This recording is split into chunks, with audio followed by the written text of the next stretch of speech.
You ever have one of those days where you just wake up and you're like, I'm gonna be a bum today. I don't even care. Let me just put on some sweats, wear a hoodie, even though I wear a hoodie like 90% of the time. I just want to do anything. But hey, everyone, welcome out to episode 105 of a Nerd Named Mark podcast. That's right, 105 episodes in. We're just on this train that is consistency. And today I got a good amount to talk about. Gonna go over the games, the comics, the merch, stuff like that. I'm gonna briefly touch on some things that I don't want to fully get it, like some explanations. So I'm gonna be talking briefly about the Comixology situation right now. Or, well, in this episode, not the second. Then I'm going to talk about Lord of the Rings a bit as a Lord of the Rings fan and why, honestly, I'm not talking about it. People have been asking me because I'm a huge Lord of the Rings fan. Love Tolkien, love the Silmarillion, Hobbit, read the books. Big fan. My lady's a big fan as well. And just people have legitimately asked me hey, you haven't really said anything. I'm like, yeah, okay, I'll address that. Some new collectibles, definitely some indie games I'm gonna be checking out, and also going over some of my content that going forward that I've been working on. I got some updates. So there's not really a big topic. I'm kind of gonna put Comixology situation, indie comics in general, and the Lord of the Rings thing in the latter half of the episode. That's gonna be kind of my main topics, because they're in both situations I can't really drag out, and I wouldn't want to, and I'll get into that. But yeah, it's, man, we got rain in San Diego right now, and I'm so happy. Everyone else, it's cold and raining. Being from New England, from Connecticut, living in San Diego, one of the few things I missed about being back home, besides my family and my friends and stuff like that, is the rain. I love the rain so much. I think some of the most enjoyable days would be when it would rain. We had a nice farmhouse and this and that. We had an enclosed porch, so it was a porch, obviously not a deck, and it had all bay windows on all three sides because one side was against the house. And I'd go sit out there, play some video games because we had power and electric stuff out there. Play some games, just listen to the rain, look at it, and just be relaxed. Go out there, read some comics, just chill all day out there. And that's so today I'm I got the windows open, I'm seeing the rain. The little kitten's just what's this rain thing, because it doesn't rain so frequently that she still gets very entertained by seeing the rain, and she meows at it.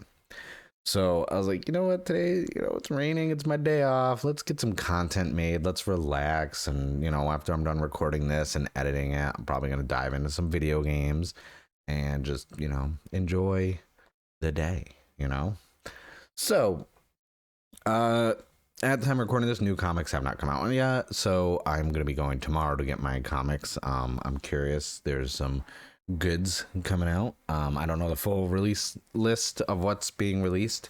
I do know the finale of the Eltarian War for Power Rangers is coming out, so that's probably the book I'm looking forward to the most, just to see this culmination and how the story that Ryan Parrott has been telling concludes.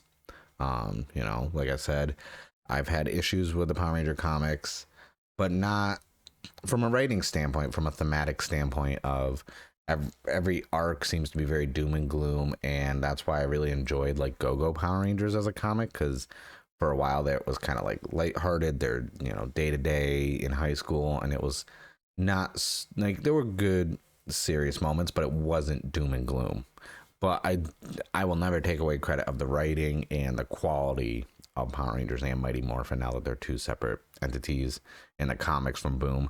But yeah, no, I still enjoy them, so I'm really looking forward to how this ends, so to speak. And so since the last episode, Peacemaker ended, and what a freaking season one. So I tell everyone flat out, I went into this with what I joked around with Chris when we talked about Spider-Man No Way Home, the virgin eyes, where I know nothing about Peacemaker from a comic book standpoint, references, source material. I know none of it.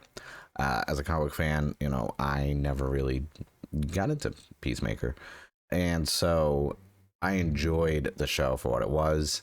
uh, I'm hoping it shows that like when you have comic book shows and movies and you have no pre-existing notion or source material in your brain to draw from, you can really enjoy a show. And in recent years, I've been very adamant in saying like I had to remove that part of myself who knows source material to enjoy certain comic book movies. Like when Captain America Civil War was going to come out, I was like, I really enjoyed Civil War. I was like, well, Spider-Man's not already in, you know, the universe, so I don't expect the whole press conference thing, which, you know, was hinted at in um Far From Home, and or not Far From Home, Homecoming. And then there was you know, just Endgame, Infinity War. Like Infinity Quest was such a good run, so I knew we weren't going to get that fully. So it's like being able to remove that knowledge or not having that knowledge will really help make, you know, enjoy these movies and the products, unless they're just bad. I mean, Eternals, you know, that happened. So Peacemaker was just for me a lot of fun. We were laughing constantly and just enjoying it. And even like when they announced season 2, I was like, we're getting another season. And I was like, I kind of want that season now. Like I really enjoyed everything about that show. That was really good. I can't like praise it enough. James Gunn, John Cena, everybody on the cast did such an amazing job. I was even like, man, if we can get like a little mini movie, not a full-fledged feature length, but like maybe like a 1-2 episode like arc, just focusing on Vigilante to add some more backstory to that, that'd be great. But they really did good with world building and character building in that. And I know a lot of people have issues with the show, and you know, it's like everyone's allowed their opinion, you know. That's why I'm not gonna fault anyone who's like, oh, it's stupid, like the humor was forced and this and that. But it's like, yeah, like it was good though. So other than that, like I'm really not watching much. I've been watching a lot of anime, still on my Demon Slayer kick. And just for like nostalgia, I went back and watched some of my like some older anime that I really loved, like Ghost Hunt, which I cannot praise enough as a really good quick anime. And then manga wise, like I haven't bought any manga lately in the last like 2 weeks, since I finished catching up on Ultraman. And it's, you know, I'm probably gonna change that. Like honestly, the reason why I haven't really been buying a lot of stuff lately is because Bluefin, Nanoblocks, and Team Rider USA, all under the Bluefin umbrella, they're doing a pop-up store. Yeah, I know everyone's gonna say, Mark, didn't you have enough at the pop-up store in San Diego? Well, the pop-up store in San Diego was Bandai, and it mainly revolved around Gunpla. This one is just a Bluefin pop-up store. So they have model kits, they have tons of nanoblocks, SH figure arts from all different, you know, IPs. They have a Kamen Rider wall, and I'm just like, you know what? I'm gonna have to go to LA.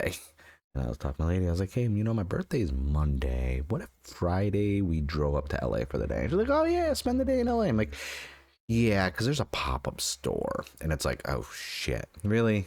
Did you not spend enough on Gunpla? And anyone who says, Mark, you did, if you watched my video where I went over everything I got from the Bandai pop-up store here in San Diego at Tokyo Central Main, you would think, Mark, you kind of went over budget. Like, yeah, but that was in 2021. It's a new year, like the budget reset. So I'm not trying to, you know, it's these pop-up stores happen so rarely, especially from something that's Bluefin and like the nanoblocks. Like I love nanoblocks. Anyone, like if you're watching on YouTube, you know, I bought a second display and I'm slowly filling it. And when I go over, you know, my merch and stuff I've been buying lately, I'll get to show you some of the stuff I bought, because I did go back to Gunzo. If you haven't checked it out already, I do have a video on YouTube going over this nice, quaint, family-owned store in Old Town San Diego called Gunzo. They basically a lot of Gunpla. They have nanoblocks. They have a lot of Japanese import stuff. They have not just kits either. They have all like the kind of markers, the paints, the tool kits. They have the God hand stuff. They have everything you can think of. So I went back over there while I was, shopping around too. Every once in a while, like that's why I've been cutting back and buying stuff, because I knew I was going to the pop-up shop and I was like, I gotta buy stuff. And also now that, we made the decision, we are staying with our lease at our apartment complex for another year. So I was like, okay, I don't have to spend all this money on movers and deposits on apartments and this and that. So I was like, well, all right, I guess I can, start upgrading some stuff. If you follow me on social media, I've been buying a lot of, not shelves, because I already have all my shelves. I've been buying like risers and this and that to help organize my stuff a lot more. If you're watching on YouTube, you can kind of see over my right shoulder. A lot of my Sotos are a little better organized because I bought some risers for those. And it's just kind of now fine tuning my collecting and my displaying of things when stuff's on sale. Like I'm not going to go and pay full price for something if I can wait for a sale, because then I can go buy other stuff. But it's, just now kind of tweaking everything, making everything, if I'm going to be here for another year in this area, in this spot of my office corner, making everything appealing for me to look at and better organized. So that way there, when we do move, I can just, boom, everything good to go. And I could set everything up and not being a new place with more space, and then be like, well, I need to buy this, this, and this. Like I still have detolfs in the closet I haven't built, because I was like, well, if we're going to move, detolfs are not going to move nice. I don't want the glass to break or crack, so I can hold off on that and not have to, worry about finding. Plus, I got them on sale, so I was like, yeah, I didn't pay full price, so I'm gonna hold on to them for now. And then also over the course of the next couple months, swapping out some furniture, upgrading a lot of the furniture and this and that, so that way there, when you go into a new place, good to go. Because one of the things we were talking about was like, when we move to the place, well, we can not like the stuff that's good enough to sell we would have sold, but some of the stuff we're going to get rid of. And I was like, well, now, instead of waiting until we move to get the new couch, we can get a new couch beforehand and chip away and save and pick up a few things every other month or so to get everything how we want it. And yeah, so it's all about comfort, like apartment hunting. That did take a lot of effort and a lot of energy, and it was just nothing was aligning right with when availability was going to happen. The option of month to month, like in San Diego, is so expensive, and I was like, man, even if they don't have openings for 6 months, going month to month, doing the math, I was like, man, that's like almost a month's worth of rent on here just on the difference in price from a month to month. So I was like, that's not feasible. And also, you don't have the security of, well, if you're only on month to month, they can tell you, hey, we found someone who wants it for a year guaranteed, so here's your 30-day notice. And I was like, yeah, no, that's not appealing. So we're to stick here. Also, really quick, I keep messing with my hair, because if you can't tell, it's a mess. I need a haircut so bad. I'm actually contemplating getting that done today at some point as well. Just for those of you watching on YouTube, that's why I'm just like, oh man, my hair is a mess today. I'm definitely going all bummy on this rainy San Diego day. So yeah, that's just a little update on that stuff. That's why, like, I haven't really, been buying a lot of comics. Like, I'm still trade waiting on a lot of comics, and I have been a little better with my spending. I think I've been a little more responsible. Just don't focus on everything behind me, because then you're just like, well, are you sure? It's like, no, I'm not. But with that being said, I'm going to talk about some stuff I did buy. So I did bring up Nanoblocks. I did bring up Bluefin's pop-up store in LA, in little Tokyo area. And Bluefin did a stream not too long ago, a Pokemon stream.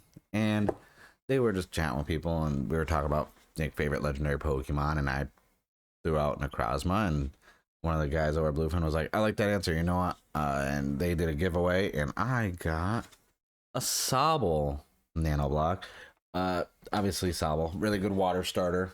I love everything, and this isn't me being a shill. a lot of my friends say, like, I will drastically tag and talk about a lot of companies, and I'm like, yeah, because I love their products.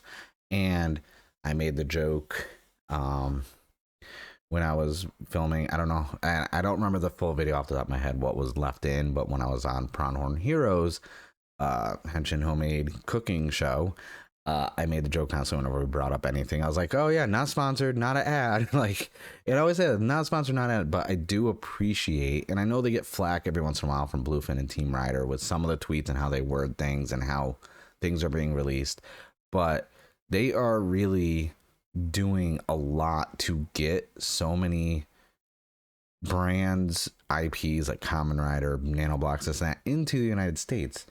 And I think, we can easily bring up anything that's negatively been tweeted, or hey, you keep releasing this stuff, but why can't we release this show? But like, they are putting in a lot of work. I love what they're doing. The fact that they're working with Nanoblock is like a big deal. Like, I love Nanoblock. When I found them randomly at Tokyo Central in Maine last year, I was like, these are cool. I like Legos. I like building things, which is why I like Gunpla, Sotos, Mini Plas, the SD Gundams, the SDW Heroes more specifically, because when they have the clear colors on them, they look so clean. And I think Nanoblocks is a great company and a great thing. And, so when Bluefin does things like giveaways for Nanoblocks, and they promote that stuff, and they give us rider stuff, and, the fact that we're getting, like, and I know a lot of people use that as a negative connotation, like, oh, well, giving us something is better than nothing is a bad mentality. I'm like, no, it's not a bad mentality. Okay. Do you know how much I pay on shipping costs to get shit from Japan? Do you know how often, do you know how annoying it is to have to get something from Japan and not know when exactly you're going to get it? Because Amazon Japan is pretty good about it, but depending on what you order and where you order, sometimes it goes to DHL, and sometimes it goes from DHL to the USPS. Or when I'm buying stuff on eBay from Japanese sellers or people I know, and they go through FedEx, they give me the tracking number, I know when it's going to get there. But you never know when you're going through DHL in the post office, and plus shipping prices, and it's annoying. So the fact that, like, hey, even if it's something I wouldn't necessarily buy, like when they were doing the pre-order for that collaboration with Kamen Rider V1 where it was like all black and this and that, I thought that looked cool. It's not something I would have ever went out of my way to find, but they kind of raised to wear it. I would have known it existed. So I was looking at this, I was like, that looks slick. I like that all black. That's cool. I don't even know who that collaboration is with. And I was like, but it looks cool. And I like Kamen Rider. That'd be good on display. Pre-ordered it. And I was like, yeah. And everyone's like, oh, well, this is what we want. And then like a couple days later, they announced that we're going to get Revy and Vice SH Figure Arts later on in the year here in the States. And I know they are coming out very soon in Japan. And it's one of those things where it's like, well, do I need that figure on display right now? And the answer is no. So I'm going to wait until fall, pick up Revy and Vice SH Figure Arts, buy them through Bluefin. So people at Bluefin and Team Rider USA, it's same people. We'll see, like, hey, these are selling. People want these. Like, why would I go just to save a couple months and go straight in order from Japan when I could support a company that's bringing this stuff here? And then the shows, and I know when they tweeted like, oh, prove you want more stuff. It's like, no, like, yes, the wording came across bad, but it is true. Okay. Like, people don't realize, and this brought up some shit on Twitter. So Stephen Ford, great actor, great director, has a YouTube channel. They're just so good. He's so good with what he's creating. And, he tweeted about how, he was in Dragon Knight for Kamen Rider here in the States, also in Teen Wolf and this. And so he tweeted, he'd love to do an adaptation of Kamen Rider, bring it back to the West. And, little internet person with like 30 followers, like, it never left, it's stupid, this and that. And, Steven being respectful. I don't know if anyone you guys know, I do want to be a positive voice and content creator and persona in the tokusatsu community. That being said, you can get fucked if you're gonna be a dick and talk out of your ass like you know something when you don't. Because I'm going to give you a history lesson real quick. It is 2022. 18 years ago in 2004, I got into Kamen Rider. I've been a fan ever since. Ultraman and stuff like that, I've been a fan since I was a kid. Super Sentai since I was a kid. Godzilla since I was a wee lad, you know? But Kamen Rider I discovered in 04. That's why Blade, that's the one that got me into Kamen Rider. That's why I always hold Blade in regards as to the best Kamen Rider season. And it's opinion based. But this little nobody, who I'm not even going to freaking name him. I'm not even going to show screenshots because I don't want to get hit with that targeted harassment bullshit. But he's a dumbass. And so he says, oh, it never left. Kamen Rider's always been here. And I was like, excuse me, sir. It's always been here. I was like, we got two adaptations. In 94, 95, we got Masked Rider, which wasn't bad, but was trash. And then we got Dragon Knight, which I think was really good. I'm surprised that didn't spawn more Kamen Rider being either adapted or released here. Yes, there are time frames where we did get stuff dubbed or subbed, but not in a full capacity where it was supported by the IP holder, by Toei. Okay? So to say it never left is an asinine comment. So I pointed that out. I was like, it never left. Like, what are you talking about? It was never here. It was like, and he brought up fan subs. This, that. I'm like, oh yes, fan subs, which technically aren't legal in redistributing it. That doesn't count. And I even pointed out, hey, I've never been able to walk into a store, buy Kamen Rider merch, a poster, a DVD, a Blu-ray, anything like that. So where is it here again that it never left? And he came out with some bullshit stuff. And my favorite thing, and this is why I'm bringing this up, is he's like, oh, you're just a podcaster. Like, I'm not listening to your opinion. So I had to hit him with the resume really quick. I had to hit him with the resume, be like, oh yes, you know, I started writing about video games from a reviewing and journalist capacity in 2006. You know, wrote for some companies, made some money, started my own in 2012, stopped doing that around 2017, but I have a big stack on a lanyard right there of every press and media and industry badge I've had. I've been to Comic-Cons, I've been to video game conventions, I've been to little hole in the walls, I've been to anime conventions covering it, and I've become a curator and a historian of tokusatsu. Can I name everything off the top of my head if you put me on the spot? No. But if you want to have a free-flowing conversation, I got you.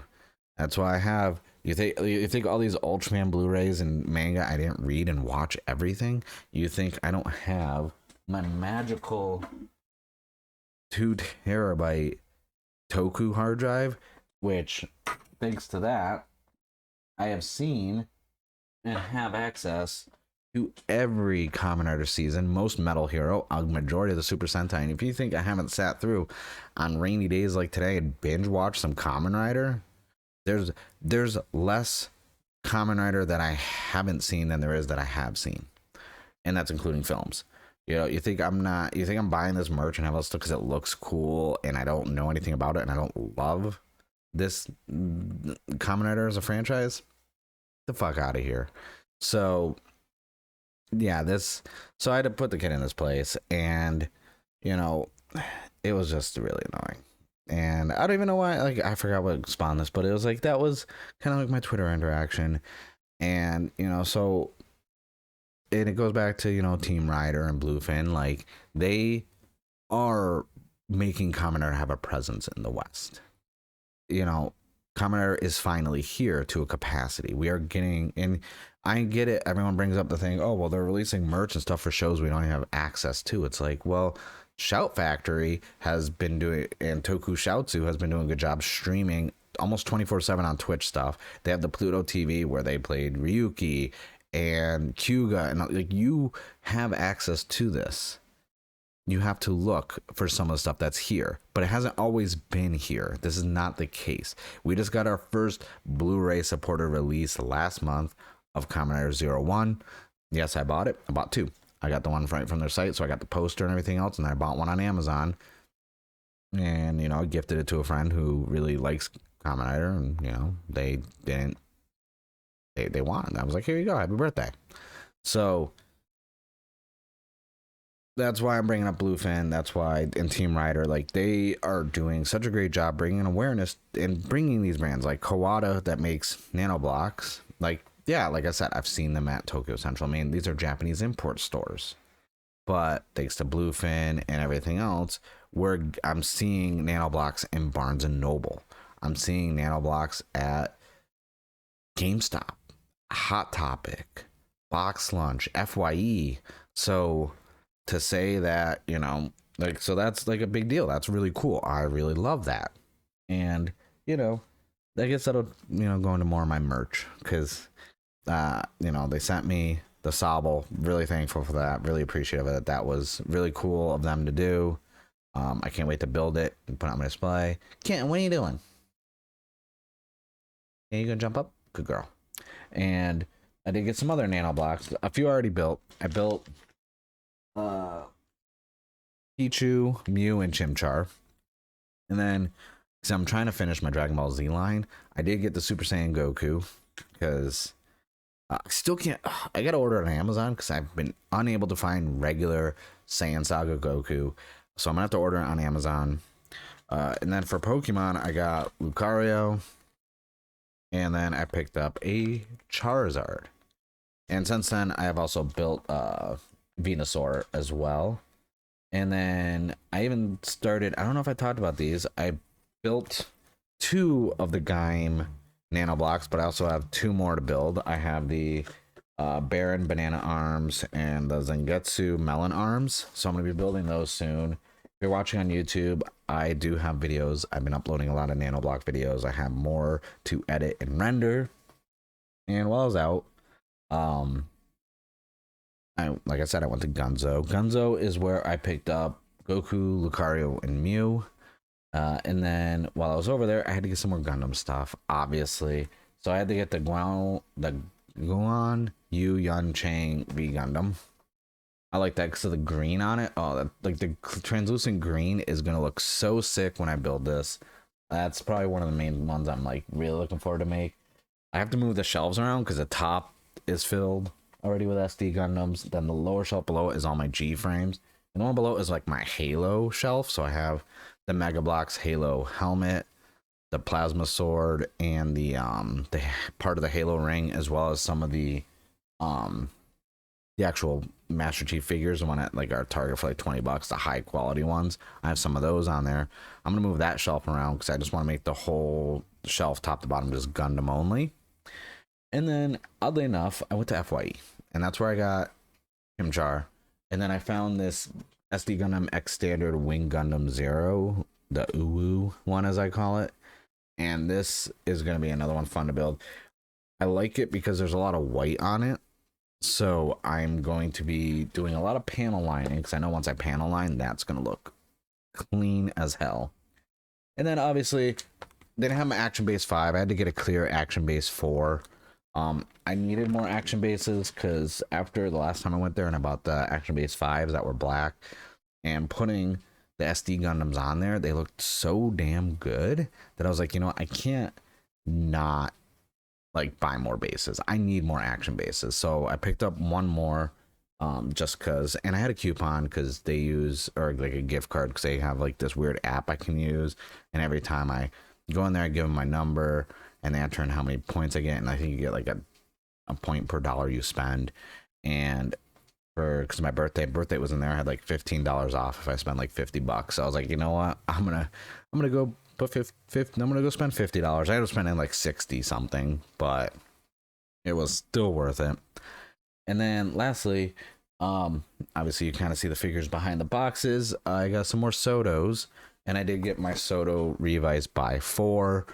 This one is good because it finally gave me my last piece that I needed for Kamen Rider Saber Soto, which was Kamen Rider Solomon. And then I got the Jackal form for Live and Evil, Jackal form for Revy, and yeah, so I was like, okay, cool. I'm glad. Like this, luckily, oddly enough, I couldn't get through my guy in Japan this time around, so I did go to Toku Collectibles, which I haven't ordered from them in a while. I think the last order I got from them was the Kamen Rider Tamagotchis, which I still have the green one right here. I haven't opened the gold one yet. I'm gonna try and find a way to display all my stuff like that, because I have quite the collection of digivices as well. And I think because they have like the little, like, you know, keychain on them, and I have this blank side of the bookshelf right here for those of you watching, I'm gonna get those little mini hooks that are adhesives, the tiny ones, and just kind of like hang them so they're all displaying on it. But I don't know if that'll look good. I'm gonna test it out because I do have some extra hooks to try. But yeah, that's really it for stuff I bought and what I got. Not, like I said, not spending a lot right now because going up to LA and gotta spend my money over there, because there's also a book off up there, and I believe it's called Anime Jungle or Tokyo Jungle. I think it's something Jungle, and that's like a big store with a whole bunch of shit. And so I'm like, yeah, no, I'm gonna go up there and spend some money. Why not? All right, so let me just pull up. I actually made notes for once for those of you who are watching. Like, yeah, I know, right? So a lot of people right now, and a lot of people are actually doing like new, it's just being, bro, like Comixology right now is, I don't even know where to like begin with Comixology. So Comixology, I love it. I used to use it all the time, and I know it's been around for a while. I'm trying to think. I don't know when. I'm trying to pull them. What year? I know. I want to make sure I have. I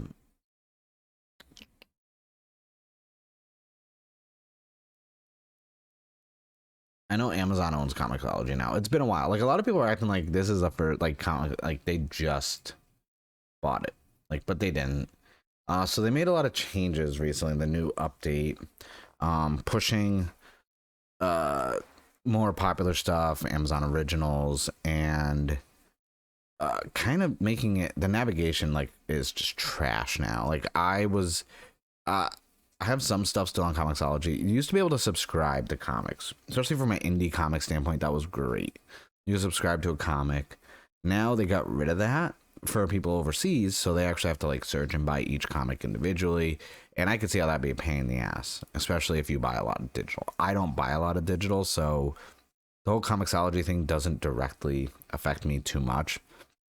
What I did notice while I was navigating it, because they changed like how you look at how everything's done. It looks kind of like just a regular Amazon store, but for digital comics. I use it usually on my tablet or my phone, and they got rid of the zoom feature to read stuff. Like, I used to be able to like pinch and like, you know, zoom in. Can't do that anymore. But the main thing is, like, I was trying to find, because I like older Batman stuff like Hush, Killing Joke, Long Halloween. I have them physical, but you know, hey, sometimes if I'm on the go, I got a break at work, I like to read stuff on, like, manga and everything on my phone. So now if you search like Batman, you're not gonna find everything Batman. It's gonna show everything Batman, even stuff on Amazon like merch, and that doesn't make any sense for me from a comic book standpoint. But the main thing I want to talk about is the indie comic issue, because the search for it is horrendous. Getting rid of subscriptions and overseas for that stuff is trash. But apparently there's been instances where people's comics were removed from their library and they lost them, and they would either have to rebuy them or they were just gone. But the main thing I want to talk about is the cut. So before this, they renamed it, so now you gotta like upload, you gotta submit your comics to like Kindle something creator or whatever. Like, I'm not a creator, so I don't know the back end side of it. And before, it used to be like a 50-50 split when you would go through Comixology to publish your comic for indie guys, which that's not, when you think about it, that's not too bad. If it, I mean, when you think about the cost of, if you want to self-publish physical copies, so you got to buy the copies, you got to print them, then you got to ship them out yourself, box, all the money needed in the capita to do this is pretty expensive. And a 50-50 cut, I mean, that's not bad from the convenience of just putting it on digital, you know? But now it's 65-35 with Amazon taking 65%. That is ridiculous from a price, like that's not fair at all. Like, I'm glad I don't pay for Comixology, like unlimited or whatever the fuck it is. I'm glad, like, if you like, recently for me, I've been doing more crowdfunding for comics, whether it's like Indiegogo, Kickstarter, or a lot of comic book artists who do stuff on Patreon. That's more my avenue now. And there are a lot of good indie publishers coming out that you can still go to your local comic book store and, order comics from. But there are a lot of comic book writers and artists that are just doing stuff through crowdfunding. And I wish it wouldn't have had to be that case. I wish more studios and publishers would, take the risk of bringing in some new IPs. A lot of stuff's getting stale, which is why you see a lot of YouTubers and comic book fans talking about, rehashing old storylines and just, changing characters constantly and this and that, because they don't want to make new characters, which is why I've been so adamant in recent years about indie comic writers and publishers to check them out and support them, because, when you get the freedom to write whatever story you want and you don't have executives being like, we'll change this, we have some, we want this done, we want this to be the route you want to go down.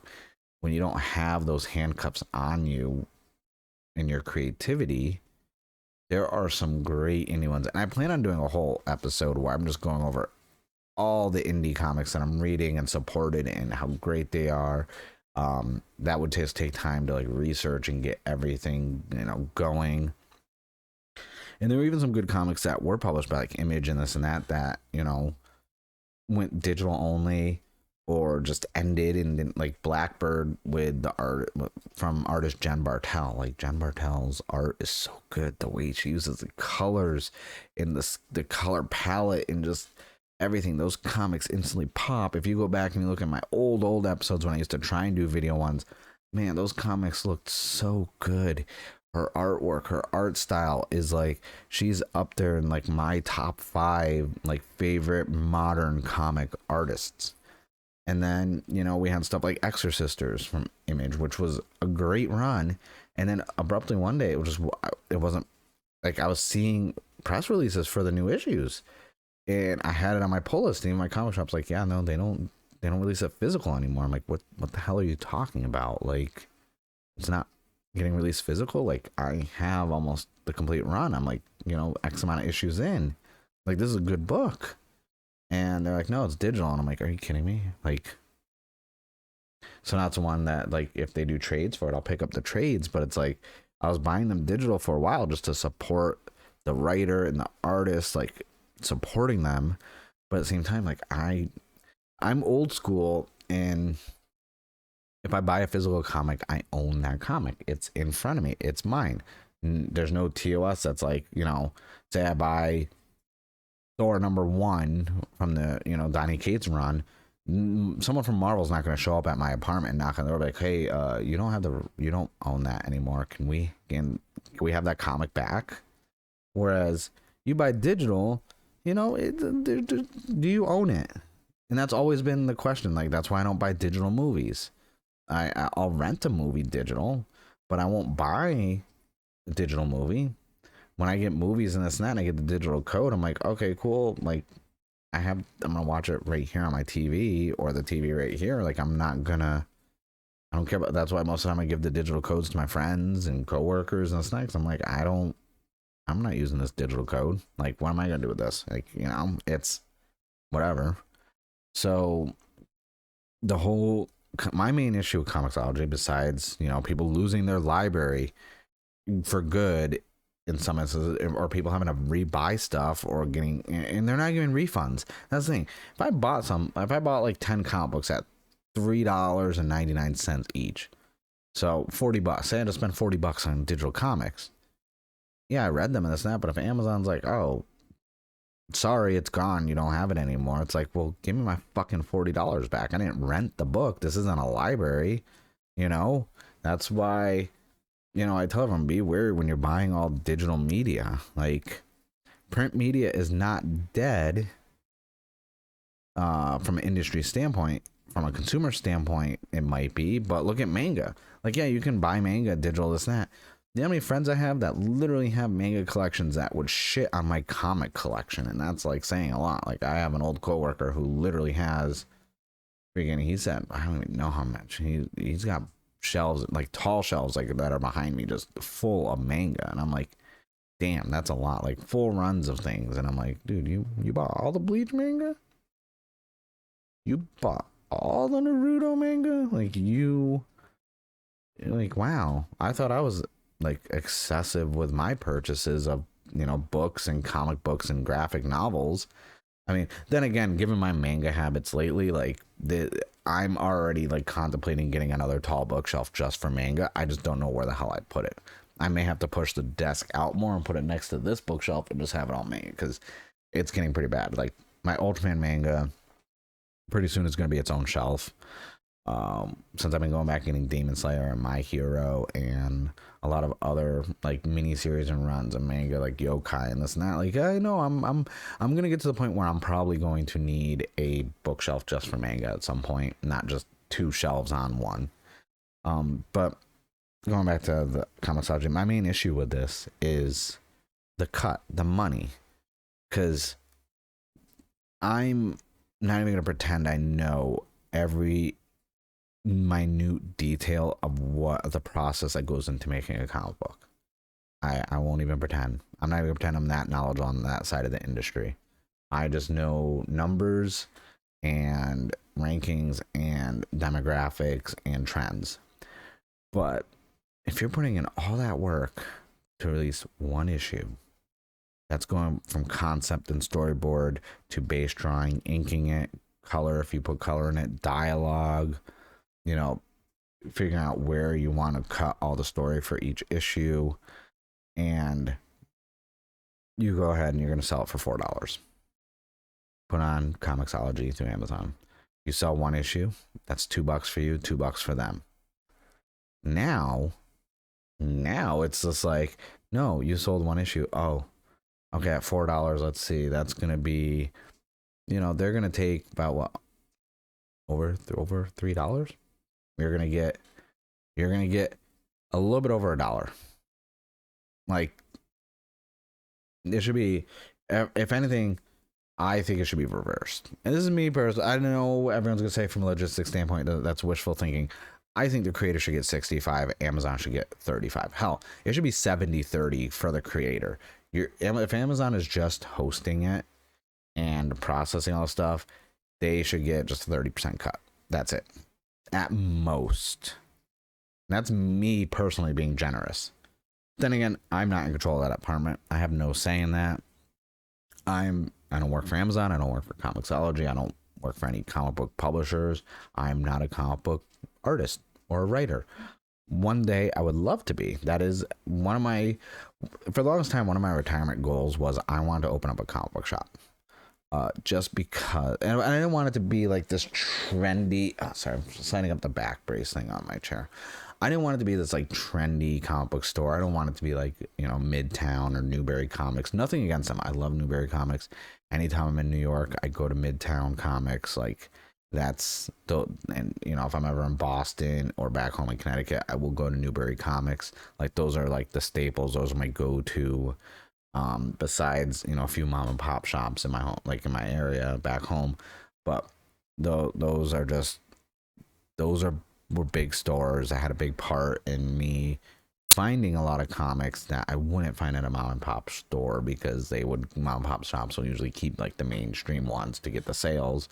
Whereas, a Midtown Comics and Newberry Comics, they can afford to have some more obscure indie titles because they are making so much money with the merch they have, and they have those good deals with the distributors. So even Midtown I order online still from, because I do love them. So like, this isn't a slight on them, but I wanted I wanted to open up a chill comic book store, do various programs in the community. I always wish there was like a comic book charity for kids to get kids into reading comic books. I attribute a lot of my growing up to comic book stuff, and going, mowing the lawn, getting your allowance, buying freaking Amazing Spider-Man, or buying X-Men, or Spawn. I mean, I bought some Spawn comics as a kid, and Batman and Green Lantern and Aquaman and stuff like that. So it's like, though, like, I see it with my friends who have kids. I have nephews, this and that, and it's just like, with the tablet generation and electronics, it's like, man, do you know how hype it was on a Saturday after a soccer game? You know, just still in my soccer gear, dirty as hell, hyped up, sweaty, adrenaline's pumping after playing a game. It's like two things are about to happen. I'm getting a slice of pizza, obviously. Then I'm going to the comic book store. I used to go to this one in Connecticut, and I go over there. I would get literally some comics. They had collectibles and video games too. Sometimes, like, if parents were being generous, I'd get a Super Nintendo game, get a couple packs of cards, and get one or two comics. Then I would go home and watch my Saturday morning TV shows that were recorded on a VHS tape, because back then you could set the VHR, you put the VHS in the VCR, you set it to record, and I would have my Saturday morning, I would have my X-Men animated, Spider-Man, Power Rangers, depending on what time frame, VR Troopers, maybe Big Bad Beetleborgs, and then I would sit down, open my cards, watch my shows. And that was the Saturday. That was the nostalgia Saturday. And yes, I'm turning 36 next week, so maybe I'm a little nostalgic with my old age. But one of the things I always wanted to do, and my retirement plans have changed drastically. I don't think it's a realistic expectation, especially because I've grown and become more mature and more knowledgeable of how the industry works. I'm like, no thanks. There are other things I would rather do. But the whole comic book store having maybe like special days where, like, hey, you bring in your kid, they can, get a free comic, kids comic, or like, hey, report card time, your kid's got good grades, bring in your kid, show your report card, I'm gonna hook them up with a comic. Like, get kid, like, doing things in a community outreach for kids to get them into comics, because in comics back then were a lot different than they are now. Now I'm just like, not really. There's other things I'd rather do for retirement to make money. And with digital comics on the rise and manga, and also it's like, I would not want to open a comic book shop right now. Like, it would be too much of a hassle. And I personally, from a business standpoint, I wouldn't be able to deal with it. Honestly, I really wouldn't. But the whole Comixology thing, at the end of the day, I think creators should be making more of a cut. They're putting in all the work for this. And it's not like Amazon can't allot that percentage to the indie comic book writers, because I'm sure that Amazon isn't doing 65-35 for Marvel or DC. I mean, DC has their own app, Marvel has their own app. So, I'm sure they're not treating the big publishers this way. I'm sure they're kissing the big publishers' ass. 100%. I bet you they're like, oh, we'll just take 15%. Marvel, you can keep 85%. But you're going to squander. And my main fear is, with this whole 65-35, it's going to push indie comic book creators to not try crowdfunding, or they're just going to be like, well, we'll find something else to do. And then we're going to see a decline in indie publishers, because Comixology, for what it was the best way to find indie comic book writers, artists, publishers. Like, that was the best way to find them. Like, it put a spotlight on them, and they were easy to find on there and search for. Now it's just a jumbled mess, and it's upsetting, because as a comic book fan who loves this industry, loves indie comics, wants anyone who wants to be a comic book artist or writer should, and they want to put in the time and the work and the dedication, they should be able to have their work published. They should, whether it's good or bad, they should at least be given the chance to make it a viable lifestyle, career, and choice. But this is the start. And I'm hoping with the Comixology issue, we see something else on the rise. Like when I was doing my research on this, which is why I'm not going to go into the nitty gritty of all like the little minute changes, because it's different from like overseas in the UK to what's showing up here in the US on how the issues are. I'm hoping we will see like more maybe competition, because I saw some articles that I plan on reading at some point where they're like alternatives to Comixology. But Comixology is still like the big name. It's owned by Amazon. So obviously that's the one people are going to see. So I'm hoping this will give rise to other forms of media. Like for manga, I was using Manga Rock, and that's how I was, doing this. And like I loved Manga Rock. That was actually a good way to read manga. And so I'm hoping maybe we'll get some competition, something new to compete with Comixology and give a better cut and a better showcase and a better way to promote and highlight all these indie comic book writers, publishers, artists. There needs to be something that's in their favor. A company needs to be in their corner. And a big company like Amazon basically shitting on them and turning their back on them is not it. Like, it's not. That is just stupid. But that's it for the Comixology talk. Really quick, before I go, I'm going to talk about Lord of the Rings, because I said I would. And halfway through my Comixology, I was like, I don't want to talk about Lord of the Rings now. Huge fan of Lord of the Rings. Tolkien, just huge fan. Ring of Power trailer. Watched it. Generic fantasy trailer. Honestly, there's no distinguishability that it was Lord of the Rings related. Recently, a lot of people have been poking fun and bringing up that they had the super fan video that is now unlisted on YouTube. I have seen it. Those aren't super fans. Maybe they're super fans of something, but it's definitely not Lord of the Rings. I've always been adamant that, when we had the Lord of the Rings trilogy, especially the extended cut, it was good. I really enjoyed it. I love it, actually. And The Hobbit, I didn't hate. I enjoyed that for what it was. But we don't need a TV show. We don't need, we don't need a TV show for stuff that there's already source material for. And this is something I bring up with like comic books and TV shows and this all the time. It's like, I have friends who literally like, oh yeah, no, it'll be a movie. I'm not going to read it.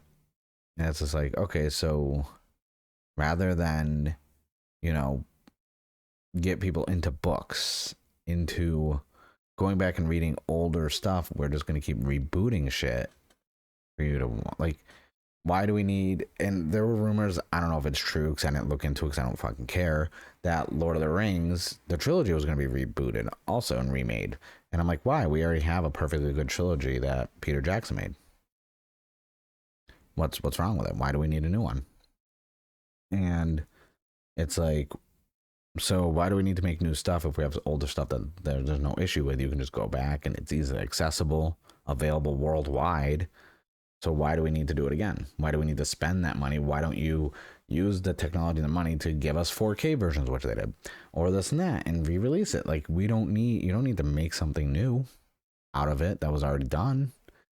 And that's why, like, when I have friends who are like, oh, what do you, like, I have friends who are like, oh, hey, I watched this movie, like a comic book movie, and that, like, prime example, and I always bring this up, this is my prime. So Captain America Civil War comes out. A friend of mine's like, oh man, that was a good movie. Is the comic any good? I'm like, comic's better. It's a longer run, really good. You would enjoy it. They picked it up as like, I believe, a trade, and they read it. They're like, this is nothing like the movie. This book is so much better. I'm like, yeah. The movie, but mind you, Captain America Civil War was a great movie. Winter Soldier is still my favorite though, but Civil War was not a bad movie by any means from a comic book standpoint. But they had, they didn't have everyone, in the movies yet to do a full-fledged, and let's face it, that would have been a 2-part one like Infinity War and Endgame. But I digress. And I was just like, yeah, no, like, and I have friends who are just like, oh, well, I saw the movie, I don't need to read the book. And I'm like, well, the book's not the same. It's like Harry Potter. I have friends who read the books and haven't even finished all the movies. They're like, well, I read the books. Do I need to see the movie? I'm like, well, the movies are good. Obviously, books from a media format will always have more detail, more description, different narratives, whether it's third person, this and that. So it's like you get more in a book than you do a movie. But Lord of the Rings, I'm just like, I'm not gonna get, like, when Amazon announced they were getting the rights to Lord of the Rings, I instantly was like, I don't care. I have the trilogy on Blu-ray over there. I have the Hobbit trilogy on Blu-ray. Lord of the Rings. Like, I have the books on my shelf right over there. I will go read those or watch those. I do not need what is essentially a what if original story where no source material is being used and too much stuff is being changed that contradicts what Tolkien wrote about and what he has said in interviews. So, like, to end the conversation, that Peter Jackson did an interview where I'm loosely quoting this, not directly. He said, we're going to keep my opinions, my political beliefs, and all this other stuff out of it. Tolkien already gave us what he wanted to show, and that's what they put in the movie. And that's the prime example. That's it. That's the proper, that's my reaction too. We have the books, you have all the story, the lore, the characters right in front of you. You know the references, you know what's supposed to be there and what wasn't even talked about. So if stuff starts popping up in there in trailers and this and that contradicts Tolkien at all, in my opinion, you could have named it anything else. They could have. But they're banking on the Lord of the Rings IP name and trademark to get money. But, and like I said, the trailer looked good. Like, from a set piece standpoint, this and that. Like, I was like, if you never told me that was Lord of the Rings, and I just saw the trailer and there's nothing Lord of the Rings attached to it, I'm like, what the hell is this? This looks pretty good for generic science fiction, that time frame type of thing, like a Game of Thrones type. I would have said, oh, it's a Game of Thrones knockoff. But, you know, it's Lord of the Rings at the end of the day. I most likely will check out the first episode just because I'm curious. Like, because it's February and it's not coming out till September, and there's so much hate already being thrown at it. And I'm not saying hate in like an unjustifiable standpoint. I have friends who are huge Tolkien, like bigger than me, because I'm like, I can't sit there and quote direct stuff from the books. I can't, you know, I mean, I've had a couple concussions and, you know, my memory's not what it used to be. So I can't like give you specific pages, specific quotes, specific history and lore, because I read a lot of stuff, honestly. I read way too much stuff. So I can't, but I have friends who can.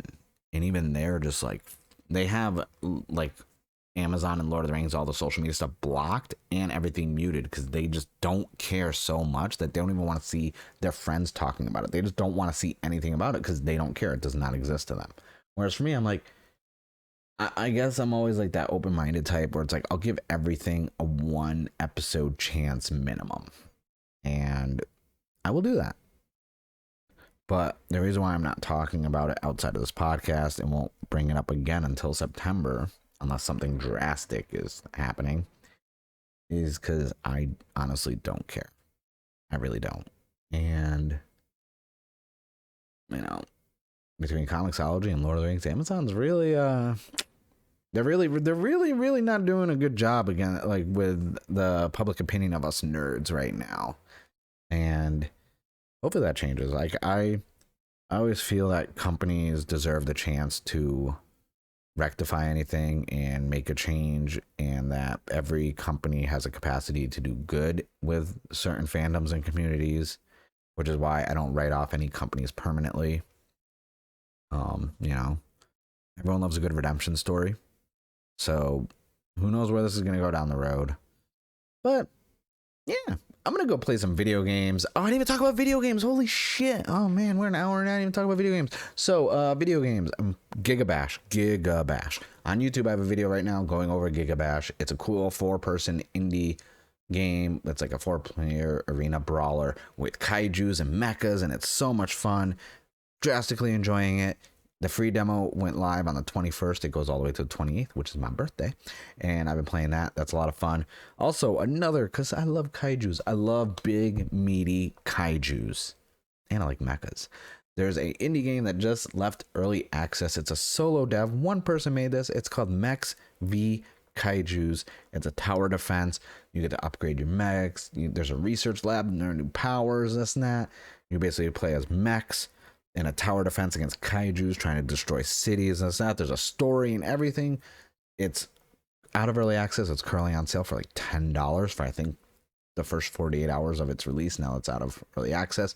Go check that out on Steam. It's amazing. Those are the two main games I've been playing. Other than that, I haven't really been playing much. No Pokemon. Oh, I've been playing Lost Ark still. Lost Ark is taking up a lot of my time, and I need to like wean myself off of it because I haven't even started Dying Light 2.